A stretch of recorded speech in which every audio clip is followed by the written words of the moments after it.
On President Vladimir Putin's request, Russia's parliament has made a pretty bold, if only symbolic, move. It's revoked the resolution it approved back in March that allows for Russia to intervene militarily in Ukraine. The Kremlin says the reversal is aimed at, quote, normalizing the situation in eastern Ukraine, where pro-Russian rebels have been fighting Ukrainian security forces for months. Separatist leaders recently agreed to a week-long ceasefire, but it's already proved ineffective. On Tuesday, pro-Russian rebels shot down a Ukrainian army helicopter, killing 9. The U.S. and its European allies accuse Russia of orchestrating this unrest, providing the rebels with heavy weaponry, charges Russia denies. Further heightening tensions, NATO has again reported seeing a buildup of Russian troops near Ukraine's border, despite assurances from Moscow it has no plans to invade. Russia's decision to remove the threat of military force was welcomed in Kyiv, but there are still some mixed messages coming out of Moscow, like this statement from Putin.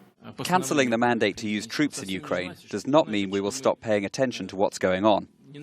We will always defend the rights of ethnic Russians in Ukraine. So, what's Putin's endgame here? Well, most analysts seem to agree Putin needs at least to publicly show support for Kyiv's ceasefire and long-term peace plan, or risk further sanctions from the West. The Telegraph called Moscow's move a goodwill gesture. Haaretz is a bit more straightforward, asking if it's a ploy to avoid sanctions. Symbolic gesture or not, some observers say at least it's something. We have to judge him by his actual actions, not just the symbolic gestures, but the gestures matter too, and it's better to have peaceful gestures from the Kremlin rather than bellicose ones. The U.S. and its Western allies are reportedly preparing a fresh round of sanctions to levy on Russia's key economic sectors as early as this week.